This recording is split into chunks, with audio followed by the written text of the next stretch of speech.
Hai, kita ketemu lagi dan kali ini pembahasan kita lebih santai, lebih seru dengan judul What is the real purpose of communication? Apa tujuan sesungguhnya dari berkomunikasi? Kita berkomunikasi dengan orang. Apa tujuannya sih? Sebelum saya kasih jawaban, silakan Anda tulis dulu. Apa tujuan dari berkomunikasi dengan orang? Ayo tulis sebanyak mungkin tulis. Ya, jangan tulis 1 2 aja. Tujuan dari komunikasi ya beraneka ragam, betul ya? Oke, silakan tulis saja ya. Jangan hanya duduk dengerin, tapi silakan Anda lebih proaktif, tulis juga. Apa saja menurut Anda tujuan dari berkomunikasi dengan orang? Oke, mungkin Anda sudah tulis. Ya, tujuan dari komunikasi dengan orang adalah untuk menyampaikan pesan. Tujuannya adalah supaya kita connect, supaya lebih kenal orang itu, supaya dapat umpan balik, ya, supaya dia paham maksud kita dan sebagainya. Semua betul, tidak salah. Namun ujung-ujungnya apa? Ujung-ujungnya adalah supaya lawan bicara kita katakan ya kepada kita. Oke, jadi kalau ditanya apa proses komunikasi, itu adalah penyampaian pesan. Itu prosesnya. Dan setelah penyampaian pesan, dapat feedback, umpan balik. Sehingga lingkarannya jadi lengkap. Itu prosesnya. Tetapi tujuan setelah ini adalah supaya lawan bicara kita katakan ya, betul. Kita komunikasi kepada atasan. Kita mau minta ACC, usulan kita. Kita harap setelah kita komunikasi dengan beliau, beliau mengerti dan beliau bilang, oke, bagus, setuju, jalankan. Ya. Kita ajukan budget. Kita perlu sekian budgetnya, 10 juta supaya tugas ini bisa dijalankan, acara ini bisa dijalankan. Kita presentasi, kita komunikasi kepada dia dan sebagainya supaya ujung-ujung 10 juta. Oke lah, ya pasti ya jalan ya. Ya udah oke, jalanin. ACC 10 juta, betul? ACC. Udah oke, semua di kamar, semua turun, makan malam. Oke. Semua turun, beres kan?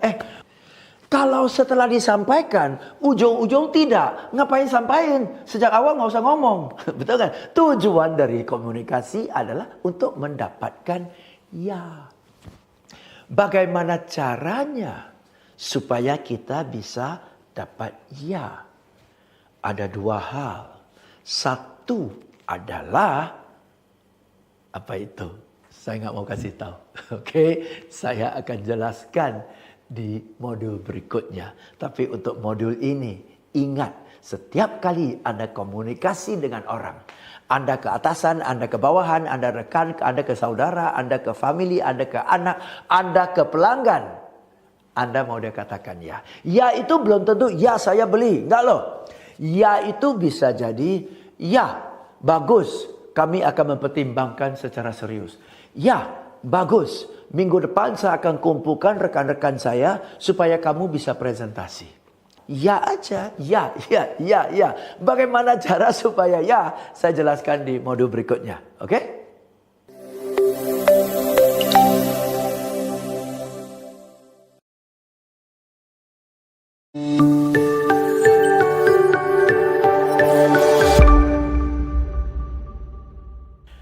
Nah, ini adalah lanjutan dari modul sebelumnya. Tujuan dari komunikasi adalah apa?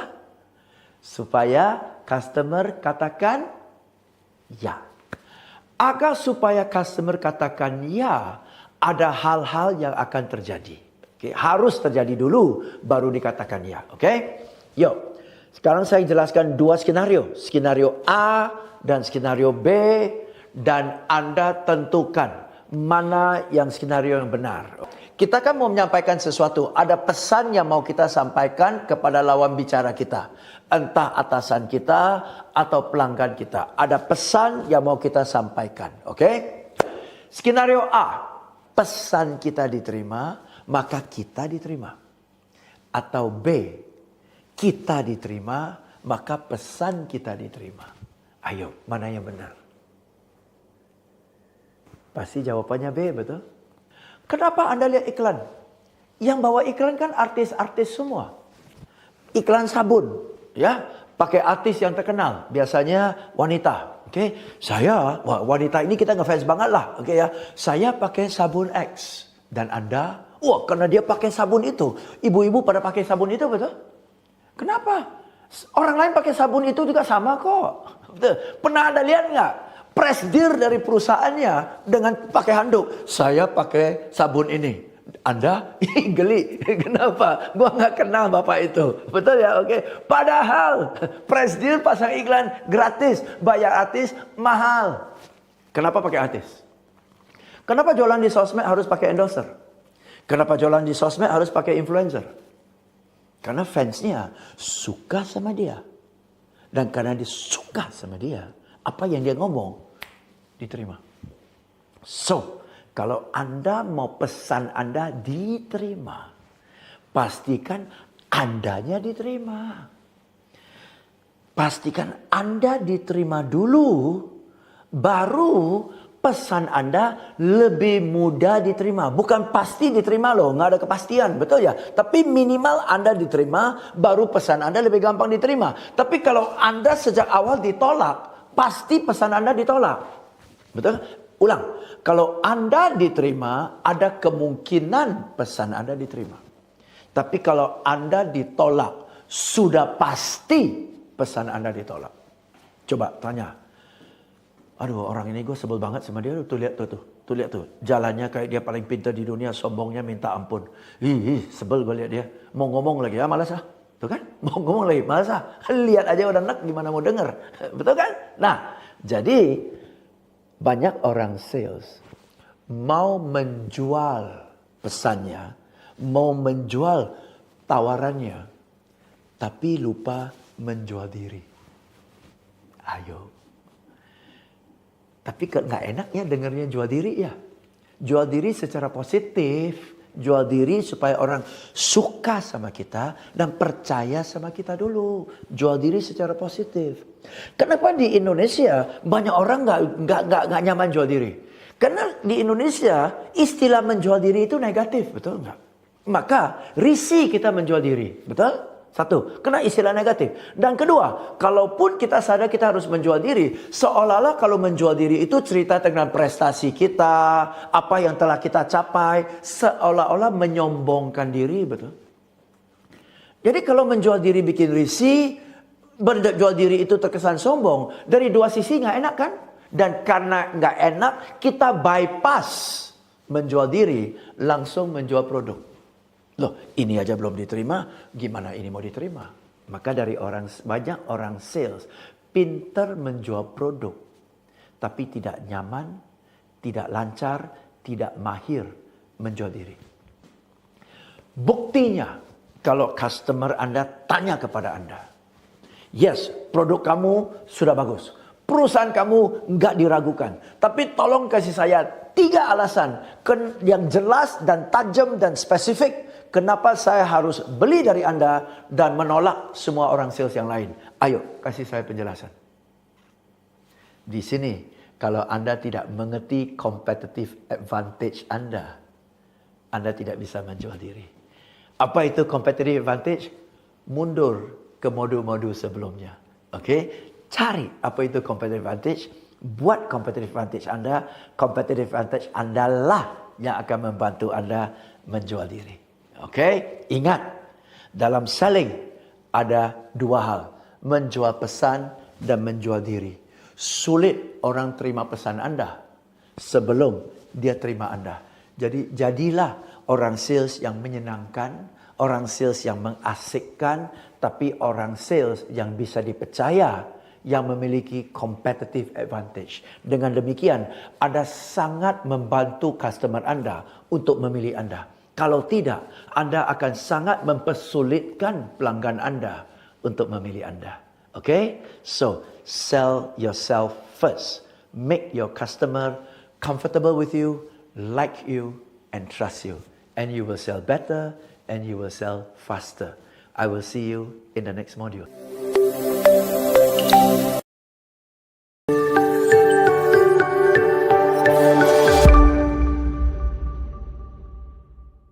Hai, kita ketemu lagi dan sebagai salah satu sales fundamental. Ingat ya, seluruh seri ini kita bicara tentang fundamental, dasar-dasar sales. Sales 101, okay ya. Adalah sebagai orang sales, Anda harus mengerti bahwa selling is problem solving. Jualan itu adalah memecahkan problem. Okay? Pelan-pelan ya. Ini saya akan bahas pelan-pelan. Siap-siap catat. Menyimak dan catat. Kalau selling is problem solving, berarti Anda tidak bisa menjual sesuatu kalau lawan bicara Anda, kalau calon pelanggan Anda tidak punya problem, betul? Karena dia hanya mau beli produk kita sebagai solusi buat problemnya dia. Kalau Anda jual obat sakit kepala, dan lawan bicara Anda seumur hidup nggak pernah ada sakit kepala, akankah dia beli obat sakit kepala? Nggak bakalan. Walaupun obat sakit kepala Anda paling maju di bumi ini, ya makan cium aja udah sembuh kepala sakit kepalanya, nggak punya sakit kepala beli untuk apa? You see? Tapi kalau dia ada sakit kepala, baru dia beli obat sakit kepala, betul kan ya? So orang harus punya problem dulu, baru dia beli solusi. Oke, nah soal problem ada dua. Soal problem adalah pelanggan yang sadar bahwa dia sudah punya problem. Dia ada sakit kepala, dia perlu obat. Dan kedua, pelanggan yang ada problem tapi tidak sadar bahwa dia punya problem. Nah, kalau sudah sadar, lebih gampang kita nawarkan produk. Tapi kalau belum sadar, menawarin produk, nggak bisa. Anda harus sadarkan dia dulu. Begitu dia sadar, dia akan bilang, oh ya, kalau begitu gimana dong? Begitu dia bilang, kalau begitu gimana dong? Berarti dia sudah sadar. Oke? Depannya, jadi selling is problem solving. Dan orang tidak akan beli kecuali dia punya problem.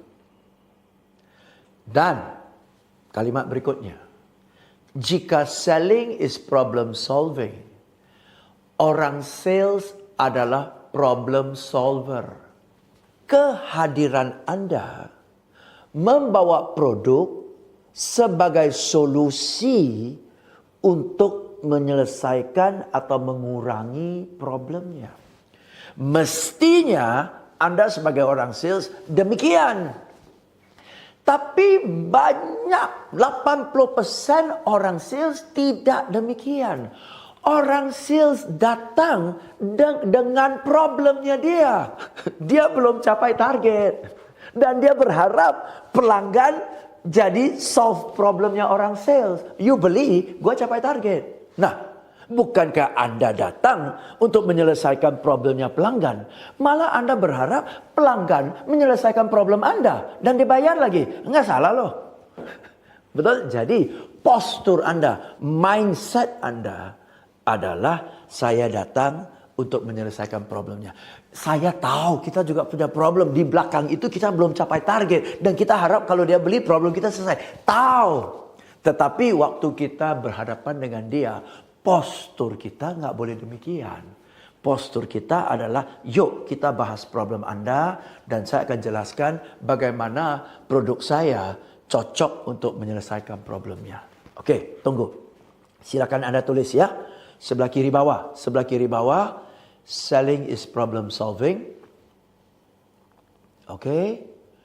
Di atas itu, semakin besar problemnya, semakin membutuhkan solusi. Di sebelah kanan sini, semakin butuh solusi, semakin cepat katakan ya.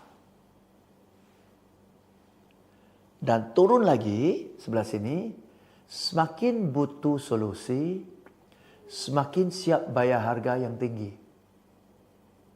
Oke. Nah, sebagai orang sales, kita mau di sebelah kanan ini kan? Kita mau sebelah sini. Mau customer cepat-cepat katakan ya. Dan mau dia bayar dengan harga yang lebih mahal. Betul kan? Tetapi ini cepat katakan ya dan bayar lebih mahal adalah akibat dari ada problem dan perlu solusi. Betul? Nah, jadi orang sales jangan fokus ke pengen cepat-cepat katakan ya dan bayar mahal. Anda luangkan waktu untuk sadarkan dia problemnya dan sadarkan bahwa problem ini kalau ditunda, bom waktu bakalan meledak, ruginya gila-gilaan dan produk Anda merupakan solusi. Begitu dia udah ketemu ini solusinya, cepat dia katakan ya, bayar lebih mahal nggak apa-apa. So you see, your job is not to get that yes and pay high. Your job is to get the customer realize they have a big problem, and if they don't buy your product, they are in trouble. Once you have that, they will say yes, they will pay whatever you want. Okay? You have to learn that skill because selling is problem solving.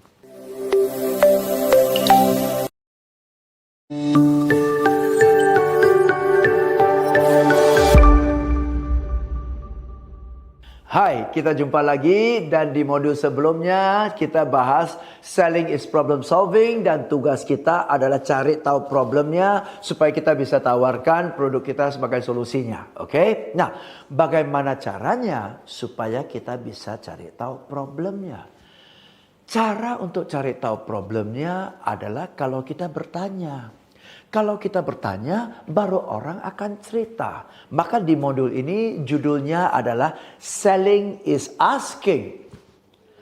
Talk less, ask more. Oke?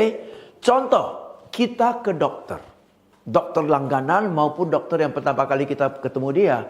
Pernahkah Anda seumur hidup duduk aja, dokter cerita tentang riwayat hidupnya? Dokter cerita tentang kualifikasinya.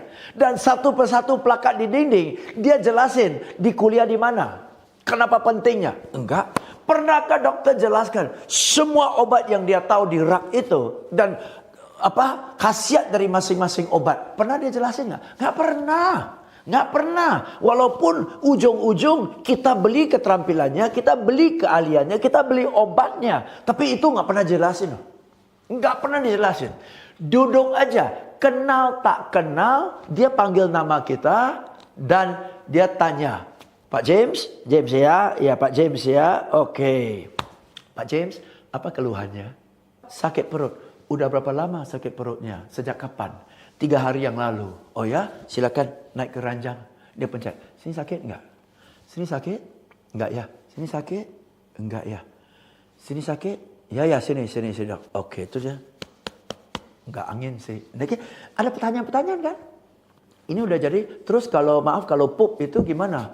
Normal dok. Oh pupnya normal ya. Oke. Udah. Ini sudah berapa hari? 3 hari. Terakhir you makan apa sebelum ini? Oh kita rame-rame makan seafood. Oh makan seafood. Sering makan seafood? Sering. Oh ya sering makan seafood ya. Oh ya terus kamu makan seafood ya. Oh di sana. Oh oke. Ada kemungkinan keracunan makanan seafood. Mungkin seafoodnya itu pas udang atau kepiting atau ikan ya. Pas lagi nggak bersih. Jadi kamu makan keracunan. Udah gampang. Yuk saya kasih obat. Dari mana? Tanya. Dari dialog tanya jawab baru ketemu solusinya kan?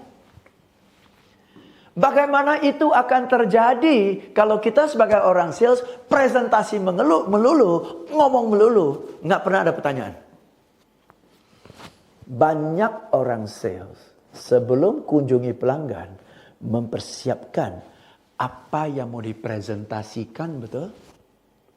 Jarang ada orang sales mempersiapkan kalau saya ketemu pelanggan apa yang mau saya tanyakan sehingga saya bisa tahu masalahnya di mana, sukanya di mana, enggak sukanya di mana, kekhawatirannya di mana, keraguannya di mana, bagaimana cara proses membuat keputusan, budget dari mana, budget sebesar apa, siapa pembuat keputusannya, siapa orang-orang yang mempengaruhi pembuat keputusannya, selama ini mereka beli dari siapa, apa kesan mereka terhadap supplier yang ada, dalam waktu dekat apa rencana mereka sehingga ada kemungkinan beli dari kami. Ada nggak pertanyaan kayak gitu? Nggak ada. Kita perlu minimal 10 informasi loh.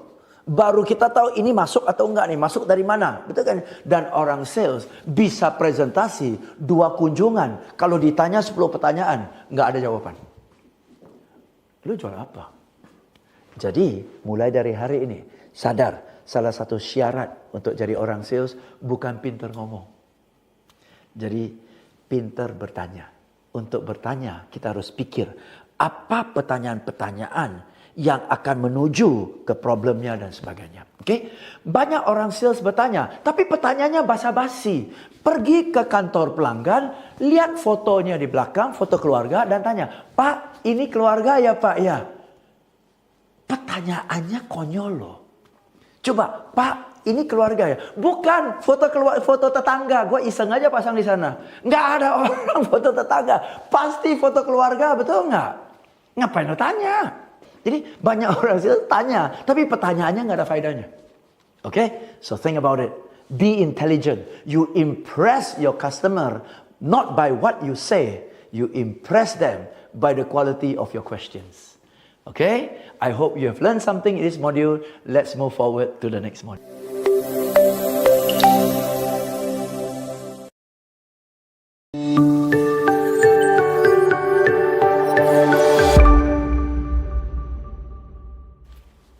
Seorang petinju, sebelum dia masuk ke ring, teng-teng, dia udah siap. Oh, dia masuk ring.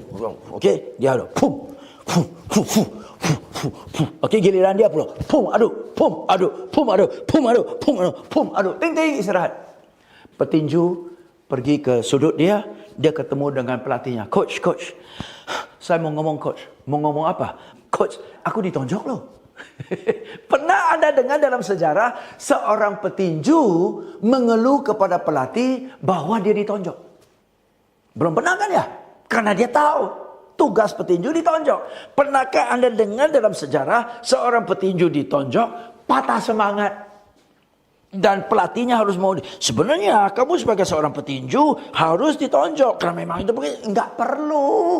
Nggak perlu. Paling, coach, aku ditonjok. Jitak kepalanya. Emang lu nggak sadar? Nasib petinju ditonjok lah. Cengeng amat sih.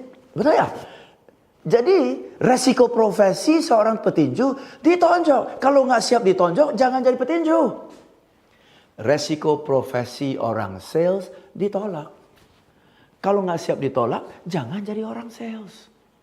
Syarat dasar orang sales adalah ditolak. Jadi jangan kaget kalau ditolak, jangan patah semangat kalau ditolak. Terima kenyataan, pasti ditolak. Masalahnya bukan ditolak, masalahnya bukan pada ditonjok. Masalahnya apakah kamu sudah cukup dilatih sehingga kalau ditonjok, lo masih bisa tahan. Itu soalnya. Bukan bahwa Anda akan ditonjok, udah pasti ditonjok. Betul kan? Ya. Jadi pertanyaan saya adalah, sudah mempersiapkan diri nggak? Secara mental, kalau ditolak, lu masih tahan. Jangan ditolak aja mukanya manyun. "Pak, mahal ya Pak?" "Ya iya Pak, tenang aja Pak. Sudah saya sering dengar orang bilang mahal." Banyak pelanggan saya pada awal bilang mahal. Dan setelah kami jelaskan, mereka sadar bahwa sesungguhnya tidak terlalu mahal, bahkan worth it. Dan akhirnya mereka memutuskan untuk beli. Yuk Pak, kita bahas Pak. Mahal dari sisi mana Pak? Standar ditonjok. Mahal ya Pak ya? Aduh lah Pak, bantulah Pak. Begitu dibilang mahal, dari sales menjadi pengemis. Ganti peran. Betul ya? Jangan, tenang aja. Kenapa bisa tenang? Kenapa bisa switch? Karena udah siap. Siap mental. Kedua, kalau ditonjok, bagaimana tutup? Supaya walaupun ditonjok, nggak cedera. Kalaupun ditolak, bagaimana cara kita menanganinya supaya penolakan itu nggak fatal. Betul kan? Dan setelah pum pam pum pam pum, giliran kita pula yang pum pam pum pam pum pam. Betul ya? Giliran kita hajar balik. Jadi sudah ditolak, udah nih saya jelaskan. Sehingga closing. Bagaimana caranya? Ya latih. Saya mau kasih tahu. Ada nggak petinju bilang kepada pelatih, "Coach, saya sudah nonton YouTube Muhammad Ali, George Foreman, ya, Mike Tyson. Saya sudah nonton juga Pacquiao, ya, semua, ya, Mayweather, ya, semua saya sudah nonton ratusan jam. Coach, saya udah tahu semua jurusnya. Maka dari itu saya nggak perlu latihan. Yuk atur pertandingan, saya pasti menang." Bisa nggak? Ada nggak? Nggak bisa. Mengatasi keberatan itu adalah keterampilan. Dan Tidak ada pelatih di dunia ini yang mengizinkan petinjunya bertanding tanpa latihan. Ada nggak petinju yang tidak latihan? Begitu masuk ring, boom, sakit tau. Ada nggak? Belum pernah. Kenapa? Dia udah dihajar sampai kebal sebelum bertanding. Orang sales, kita keluar ketemu customer, itu pertandingan loh itu. Latihannya di mana? Latihannya adalah role playing di kantor. Role playing di kantor. Saya dan Anda sama-sama orang sales. You peraga sebagai pelanggan. You lontarkan keberatan. Saya tangani. Yuk kita latihan. Saya sudah tahu caranya. Tapi saya ngomong kurang lancar ya. Kayaknya tersendat-sendat. Ulang. Ya, ini lebih bagus. Gue udah lebih nyaman. Ternyata gue pakai kata-kata ini lebih nyaman. Ulang sampai oke. Coba. Merem. Bisa. Baru keluar ke lapangan. Banyak orang sales suruh dia peragaan dengan rekan. Kagok kan? Aduh, gak bisa lah Pak. Lihat wajah dia udah mau tertawa. Lu serius dikit dong. Kok gak bisa? Udah Pak, gak usah latihan lah. Pokoknya udah bisa. Cari mati itu. Oke, jadi masalahnya jangan salahkan penolakan. Jangan salahkan pelanggan ada penolakan. Itu standar. Yang disalahkan, Anda mental belum siap, kurang latihan. Kalau Anda mental sudah siap, kurang latihan, siap bertanding, ditolak pun bisa atasi. Okay? That is the right attitude to handle objection.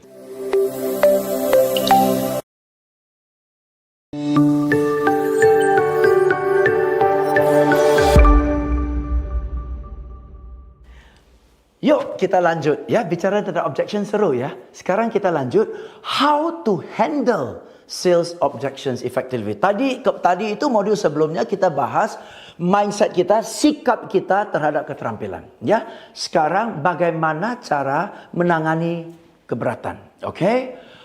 Kalau ada customer katakan mahal misalnya. Oke? Step 1. Senyum. Tenang. Anggap saja ini bukan keberatan, ini proses. Ini proses untuk dia ceritakan, dia mau cari tahu. Oke? Jadi kalau mahal, jangan bilang tidak mahal. Customer paling tidak suka dibantah. Kita jangan bilang customer deh, kita sama anak kita aja, ya. Belajar. Tapi saya sudah belajar loh, marah loh. Tapi itu marah loh. So, kalau customer bilang mahal, senyum. Oh ya, mahal ya Pak ya? Boleh saya tahu Pak, mahal dari sisi mana Pak? Oke, mahal dari sisi mana? Supaya kita bisa cari tahu mahalnya dari sisi mana. Kalau Anda tanya, mahal dari sisi mana? Dan dia bilang, ya lo kasih diskon lah, masa harga segini? Berarti bukan mahal, iseng tawar-menawar. Betul kan? Iseng tawar-menawar. Tapi kalau Anda tanya, mahal dari sisi, ya mahal dong. Dengan harga segini, mestinya dengan merek lain, saya bisa dapat lebih banyak loh. Oh, dibandingkan dengan merek lain Pak. Yang dibandingkan merek apa Pak? Oh, dibandingkan merek itu. Oh ya Pak, pantas Pak. Maaf Pak, ini produknya dari negara ini Pak. Jadi agak berbeda sedikit, buktinya gini. Jadi yang dibahas adalah pembandingan. Oke? Dia bilang, wah ini mahal dibandingkan dengan supplier lain, merek yang sama, barang yang sama, selisihnya per item 50.000. Barang yang sama, merek yang sama, selisihnya 50.000. Oh ya Pak, saya paham Pak. Selisihnya 50.000, kenapa? Karena di kaminya produksi sama. Ya induknya sih sama, pabriknya sih sama, tapi di kaminya stoknya lebih lengkap. Stok kami lebih lengkap, stok spare partnya lebih lengkap Pak. Sehingga kami berani jamin kepada customer setiap kali ada kerusakan di bawah 24 jam sudah kami bawa pengganti, di-install dan di bawah 48 jam sudah running lagi Pak. Customer kompetitor kami tidak punya jaminan seperti itu karena mereka tidak punya stok selengkap kami Pak. Maka dari itu Pak, bayangkan pabrik sebesar ini selisihnya 50.000, betul kan ya Pak ya? Tapi kalau telat datang sehari aja, Mesin nggak jalan sehari, ruginya berapa Pak? 20 orang nganggur sehari Pak.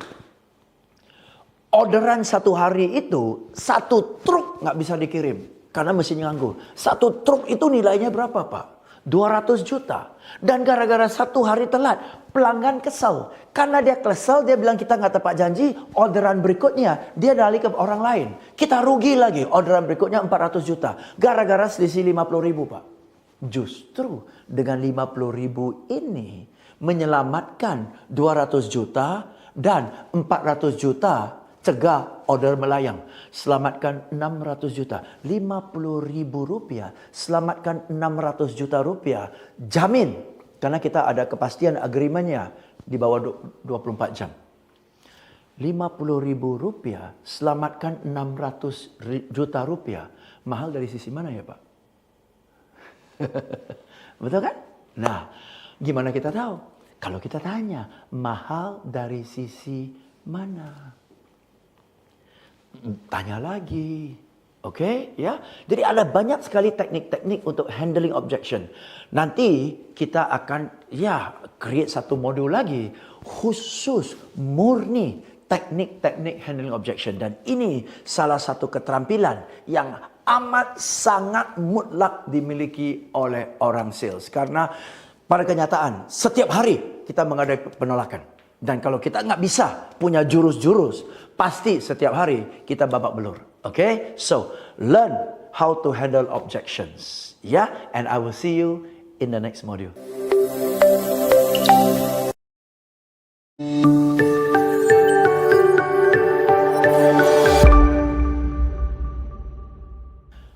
Main bulu tangkis. Lawan kasih bola tinggi, mestinya smash. Tapi kita nggak smash. Kita balik lagi. Dia kasih bola tinggi lagi. Teng, nggak smash. Dia kasih bola tinggi lagi. Teng, nggak smash. Lama-lama penonton kesal, betul? Oi, main bulu tangkis udah pacaran nih. Betul ya? Namanya bulu tangkis harus smash, betul kan ya? Jualan harus closing. Oke? Nah, main, balas, itu keterampilan tertentu. Smash itu sampai mematikan bolanya, dapat point, itu keterampilan yang berbeda, betul? So, tanya pertanyaan untuk dapat informasi, untuk mengetahui problemnya, penjelasan, handling objection, itu semua keterampilan-keterampilan. Ya, bola net lah, baseline lah, backhand lah, betul kan ya? Tetapi closing atau smash adalah jurus yang berbeda. Banyak orang sales tidak tahu bagaimana cara smash. Maksudnya, dia sudah jelaskan, customer, begitu ya. Okay.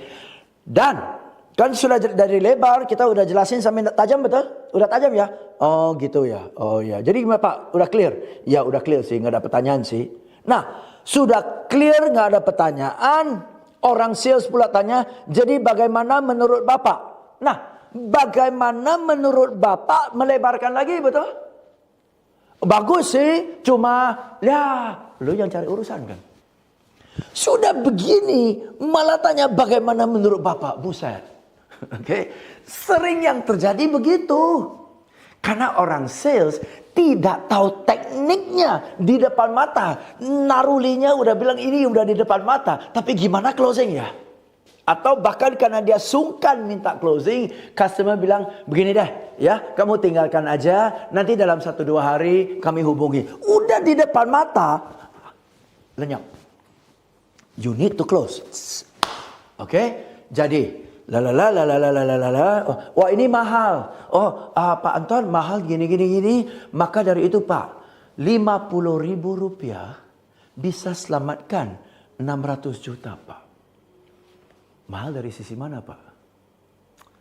Iya juga sih Pak. Maka dari itu Pak Anton mau kontraknya paket A atau paket B? Paket A kelebihannya ini, paket B kelebihannya ini. Kita ambil yang paket B aja ya, yang lebih murah sedikit ya. Oke Pak, selamat Pak. Nah, kalau sudah handling objection, pepetin. Mau A atau B. Bapak mau cash atau kredit. Betul ya? Bapak mau warna merah atau biru. Contoh, ya. You ada kulkas warna abu-abu nggak? Oh Pak, kita ada Pak. Di sini paling lengkap. Warna abu-abu, warna putih, warna merah, warna metalik, warna ungu, warna hijau. Semua ada Pak. Bikin pelanggan bingung, betul nggak? Tadi orang cari abu-abu, lu bilang ungu. Dan sekarang lagi ngetren, krem. Waduh.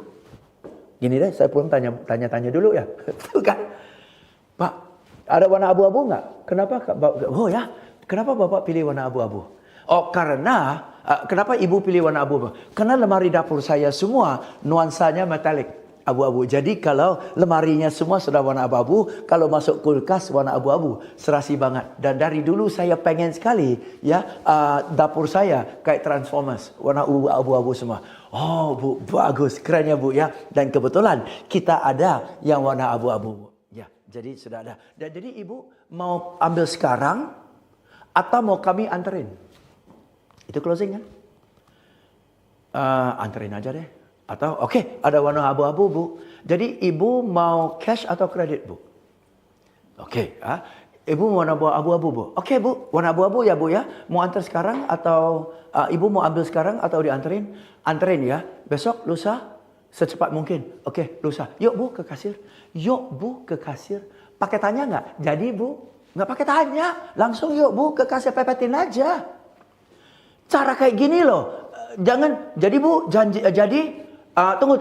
Kalau jadi, mendingan saya tanya suami saya dulu ya. Entah besok saya kabarin ya. Hilangkan. Pepetinnya, Bu, yuk ke kasir Bu. Kelar. Banyak orang sales nggak tahu tekniknya. Keberatan, atasi, closing. Tanya, ada warna abu-abu aja. Closing.